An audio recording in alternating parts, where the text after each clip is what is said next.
अस्सलामुअलैकुम, मेरा नाम है सजाद असगर और आप देख रहे हैं CSS क्लब यूट्यूब चैनल।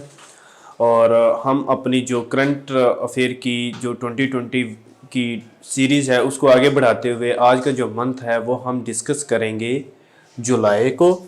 जो 2020 का है, आपको पता ही है, अंदाज़ा है कि हम अपना जो 2020 की जो ईयर है उसको मंथ वाइज कंप्लीट कर रहे हैं और आज का हम जो मंथ है वो जुलाई डिस्कस करेंगे इंशाल्लाह।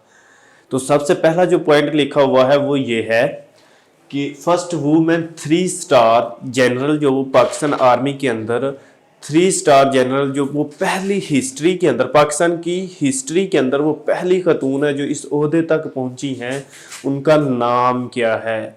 ये पास्ट पेपर में रिपीटेड क्वेश्चन है 2020 से लेकर अभी 2021 तक का। उसका नाम मैं आपके सामने लिखता हूं और आप भी नोट डाउन कर लीजिए जी।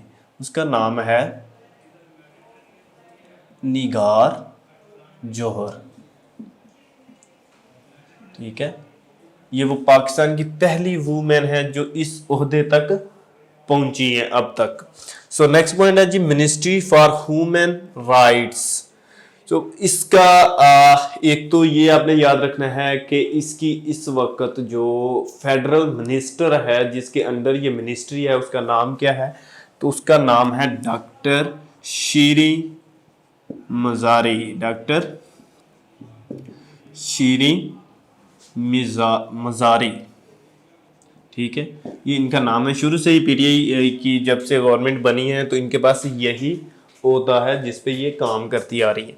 लेकिन इन्होंने एक बिल इंट्रोड्यूस करवाया है जी, एक बिल इन्होंने इंट्रोड्यूस करवाया है जो 2020 जुलाई के अंदर। वो बिल का नाम क्या है जो पूछा जाता है? Domestic violation.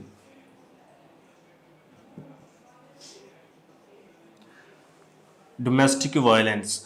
तो जिसके रूप से ये है कि इसका मकसद क्या है जी इस बिल का। इससे ये है कि जो घर के अंदर औरतों के ऊपर तशद्दुद किया जाता था या वो औरतें जिनके खामंद उनको बड़ा मारते पीटते थे तो उनके खिलाफ एक्शन लिया जा सके स्टेट की तरफ से। तो ये बिल डॉक्टर शीरी मज़ारी ने, चूंकि वो मिनिस्ट्री फॉर ह्यूमन राइट की जो हेड है, तो उन्होंने ये बिल इंट्रोड्यूस करवाया था।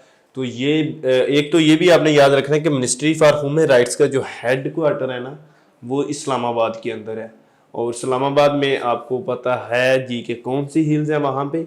मारगला हिल्स। मारगला हिल्स के बारे में क्वेश्चन ये आता है कि वो किस रेंज का हिस्सा है। तो वो हिमालय का हिस्सा है मारगला हिल्स। अच्छा, फिर इसके बाद है जी अगला पॉइंट, वो है डेट। ये जो डोमेस्टिक वायलेंस का जो बिल पेश किया गया था ना उसकी डेट क्या है?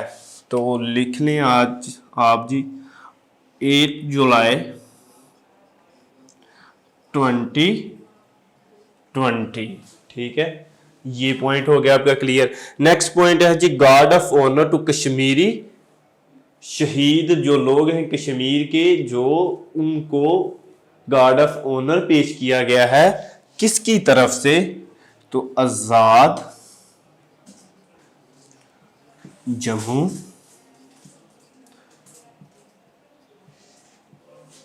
कश्मीर, इसकी जो पुलिस है ना उसकी जानब से ये दिया गया है। पुलिस के जो शोहदा हैं उनको गार्ड ऑफ ऑनर पेश किया गया है। कश्मीरी जो पुलिस के अंदर लोग जो पुलिस के अंडर काम करते हुए कांस्टेबल या इससे ऊपर लेवल के जितने भी लोग शहीद हो गए थे उनको गार्ड ऑफ ऑनर पेश किया गया है। तो डेट जो है वो आज़ाद जम्मू एंड कश्मीर की पुलिस की जानब से और पुलिस के लोगों को ही। तो डेट जो है वो है 13 जुलाई 2020। 13 जुलाई 2020 को गार्ड ऑफ ऑनर पेश किया गया। और अगर ये पूछा जाए कि कश्मीरी शहीद जो पुलिस के अंदर जो शहीद हैं उनका डे कब मनाया जाता है, तो हर साल 13 जुलाई 2020 को मनाया जाता है जी। जो कश्मीरी लोग पुलिस के अंदर काम कर रहे हैं उनकी शहादत का जो दिन मनाया जाता है वो 13 जुलाई 2020 को मनाया जाता है। तो नेक्स्ट पॉइंट जो है population wise rank of Pakistan, Pakistan का रैंक पहले जो था वो 6 था, अब 5th है, 5वें नंबर पे, 5वें नंबर पे है पाकिस्तान वर्ल्ड में, पूरी दुनिया में पॉपुलेशन वाइज पाकिस्तान का 5वां नंबर है। यहां पे एक और क्लियर बात करता जाऊं, अगर आपसे पूछा जाए कि पॉपुलेशन वाइज वर्ल्ड का सबसे बड़ा कंट्री मुस्लिम, यानी कि Muslim population wise world largest countries, तो वो आपने लगाना है इंडोनेशिया। इंडोनेशिया जो है वो दुनिया का सबसे बड़ा कंट्री है population wise as a Muslim state. और अगर पूछा जाए कि world largest country by population, तो फिर आपने चाइना लगाना है, और सेकंड पूछा जाए तो फिर भारत यानी कि इंडिया लगाना है, और अगर पूछा जाए कि largest country landlocked country by area जो है वो मुस्लिम स्टेट, तो फिर आपने कजाकिस्तान लगाना है। तो ये 3-4 पॉइंट आपने याद रखने हैं। तो पहले इसका जो पॉइंट था ना वो था छठा था, पाकिस्तान छठे नंबर पे आता था, अब पॉपुलेशन ज्यादा हो गई है तो अब 5वें नंबर पे आता है। तो ये अगर पूछा जाए कि ये डाटा जो है ये किस कंट्री ने या किस ऑर्गेनाइजेशन ने शेयर किया है, क्या पाकिस्तान का नंबर जो है वो 6 नहीं 5वां है, तो आपने याद रखना है कि यूएनओ के डाटे के मुताबिक अब पाकिस्तान का नंबर 6 से बढ़कर 5 कर दिया गया, कि अब पाकिस्तान 5वें नंबर पे है दुनिया के पॉपुलेशन वाइज। इसी तरह से permanent member of SCO, Pakistan जो है वो परमानेंट मेंबर ऑफ एससीओ बना। अच्छा, एक ये याद रखेगा, कुछ स्टूडेंट ये कहेंगे कि सर ये तो 2017 में बन चुका हुआ है एससीओ का हिस्सा। बिल्कुल 2017 में ही बन चुका हुआ है, ये 2020 में जो है वो इसकी डेट आती है, वो यूथ काउंसिल का ये परमानेंट मेंबर बना था। एससीओ के अंदर जो यूथ काउंसिल है उसका परमानेंट मेंबर बनता है कौन? पाकिस्तान। मंथ तो आप रखेंगे जुलाई, और अगर आपसे कंट्री पूछा जाए कि जुलाई के अंदर कौन सा कंट्री है जो परमानेंट मेंबर बना, किसका? एससीओ का। एससीओ से मतलब शंघाई कोऑपरेशन ऑर्गेनाइजेशन। ये पहले 5 ग्रुप कहलाती थी जब ये 1956 या 55 के एरिया में बनी थी, और बाद में ये जब इसको उज्बेकिस्तान ने भी ज्वाइन कर लिया तो ये 2001 के अंदर एससीओ कहलाने लगी, शंघाई कोऑपरेशन ऑर्गेनाइजेशन, जिसको भारत और पाकिस्तान ने जो है वो उसके पहले ऑब्जर्वर मेंबर थे। 2017 के अंदर ये फुल मेंबर बन गए शंघाई कोऑपरेशन ऑर्गेनाइजेशन के, और इसको जो है इस यूथ काउंसिल को पाकिस्तान परमानेंट ज्वाइन किया है जुलाई 2020 के अंदर। Now is point clear. So now हमारा जो अगला पॉइंट है वो है handed over gurdwara to Sikh community.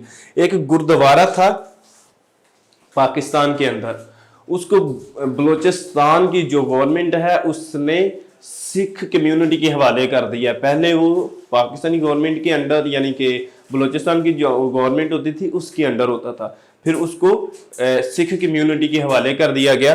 तो वो कहाँ जो है ये फर्स्ट पॉइंट है, वो कितने ईयर ओल्ड पुराना है, पुराना कितने साल पुराना है, तो 200 ईयर्स ओल्ड है, ठीक है। और लोकेशन इसकी बलूचिस्तान,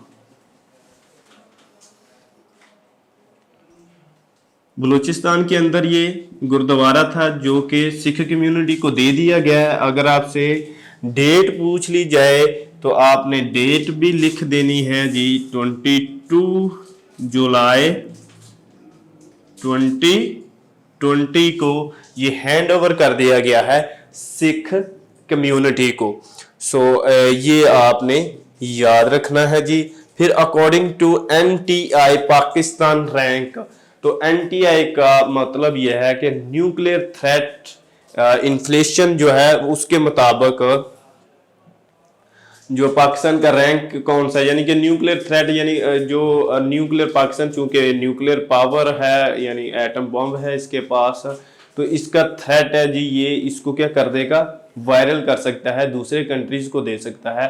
तो इसका रैंक कौन सा है, तो इसका रैंक है 19वां, जो जून 2020 के अंदर रिपोर्ट पब्लिश हुई है उसके मुताबिक। तो नेक्स्ट पॉइंट जो है वो पाक आर्मी इंट्रोड्यूस्ड टैंक। पाक आर्मी ने एक टैंक इंट्रोड्यूस किया है पाकिस्तान फौज के अंदर जिसको बैटल टैंक कहते हैं जी, यानी कि जंग का टैंक। वो बहुत ही जदीद किस्म का बना हुआ है। तो उस टैंक का नाम क्या है? उस टैंक का नाम अल खालिद 1 है और डेट भी मैं आपके साथ यहाँ पे मेंशन कर देता हूँ। उस टैंक का नाम जो है अल खालिद 1 है जी, ठीक है, या इस तरह से आप लिख लें जी 1 है। और उसकी जो डेट है वो इंट्रोड्यूस करवाया गया है 28 जुलाई 2020 को, ठीक है। ये टैंक है जो इंट्रोड्यूस करवाया गया है। ये पॉइंट थे हमारे जो जुलाई के अंदर हमने डिस्कस करने थे। इंशाल्लाह ये आपके लिए हेल्पफुल साबित हुई होगी। तो अब मैं ज़रा एक सेकंड के लिए साइड पे हो जाता हूँ। आप जो लोग स्क्रीनशॉट लेना चाहते हैं वो ले लें। काफ़ी दोस्तों के कमेंट्स भी आते थे कि सर आप लास्ट पे चंद सेकंड्स के लिए साइड पे हो जाए ताकि इसका हम स्क्रीनशॉट ले सकें। अब आपने ले लिया होगा जी। Thank you so much. Allah हाफिज़।